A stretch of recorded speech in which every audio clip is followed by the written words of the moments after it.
Be Quiet has decided to add a bit of bling to its cooler. This is the Pure Rock 2 FX. The front of the box is a traditional Be Quiet style of box. You've got a picture of the cooler that says Be Quiet, tells you the model name, which is Pure Rock 2 FX, and it says impressive lighting, quiet cooling. This is a black and it's classed as essential cooling. The back and the sides of the box are pretty standard. You've got specifications, a bit about Be Quiet. You've also got information about the heat pipes and so forth on the back. It tells you it's got 150 watt TDP on the top and there's a QR code on one of the sides. Okay, highlights and specifications. So this comes with the Lightwings 120mm PWM high-speed fan, which we have reviewed in the past and was quite impressive. It's got high cooling efficiency, elegant black surface and design, and so forth. So basics is the RGB on this is on the fan itself rather than the cooler. So in reality, all you're getting is an RGB fan attached to this. So if you've already got something like the Pure Rock 2 or Shadow Rock or Dark Rock or whatever it may be, and you want it RGB, you could just go out and buy one of these fans, which is the Lightwings fans, to put them on there. It's got a TDP of 150 watts, which is pretty good. As we said, the 120mm fan, you've got airflow optimizers, fans, blah, blah, blah.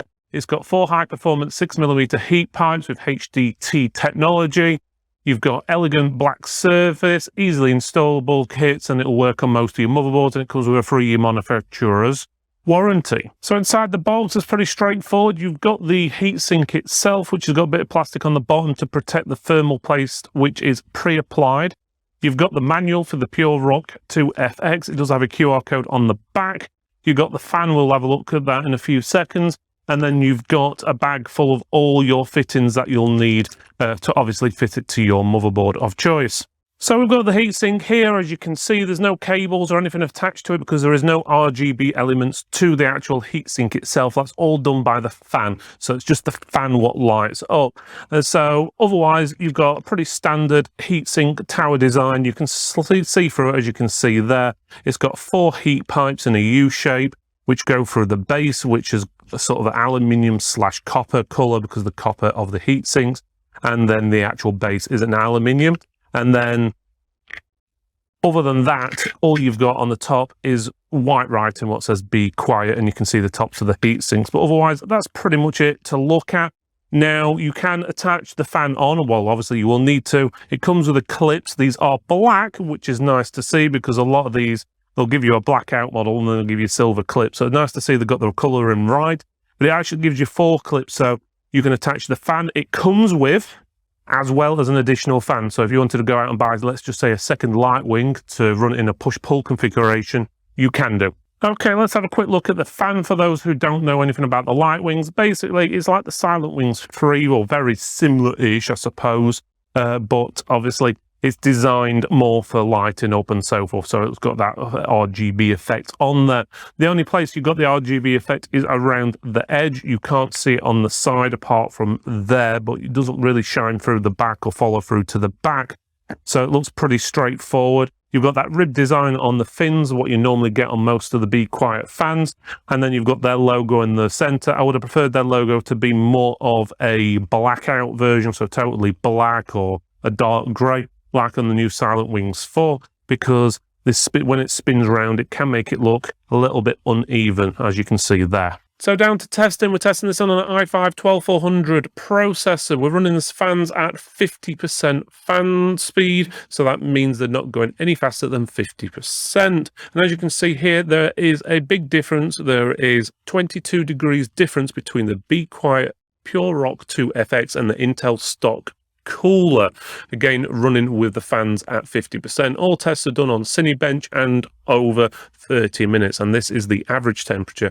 over that 30 minutes. This next test is exactly the same again, but instead we're getting the maximum temperature the CPU goes up to. And as you can see here, there is a 35 degree difference between the Be Quiet Pure Rock 2 FX and the Intel stock cooler. 35 degrees is hell of a difference. It even beats out the Arctic Alpine 17 by 9 degrees as well, so it's performing very, very well. Just to bear in mind, this CPU cooler will perform well on anything 12th gen of i5 and under. i7, i9 is going to struggle, but if you're using an older generation like a 10th or 11th generation, you should be fine with the i7.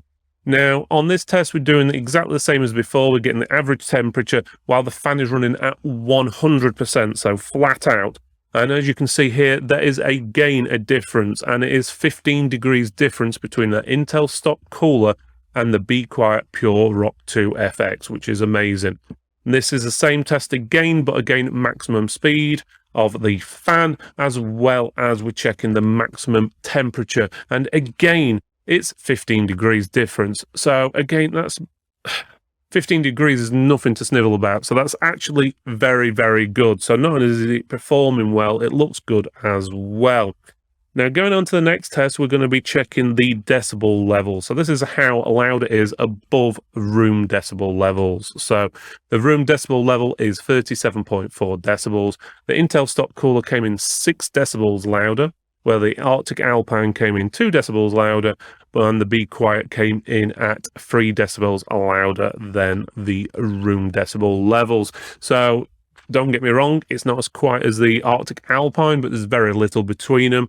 But it is a lot quieter than the Intel stock cooler. You probably wouldn't be able to hear the fan, all honesty, on full if you've got it within a decent case. With other fans running and so forth, it will probably drown out the noise. And again, it's one of those things is you can't really hear it unless the room is really, really quiet. But overall, you've got a good looking heatsink and fan. It does the job. It cools everything down a hell of a lot better than an Intel stock cooler and other cheaper coolers. And on top of that, it's fairly quiet as well. So what else do you want? So I highly recommend this cooler. Did you enjoy that review? I know I did. Well, why not click on this box right up here and you'll be able to see other Be Quiet reviews we've done in the past. Otherwise, click this box down here. You'll be able to see other reviews of air coolers we've done in the past as well. Otherwise, if you don't want to do that, just give us a thumbs up, like, subscribe, you know the drill, and we'll see you next time.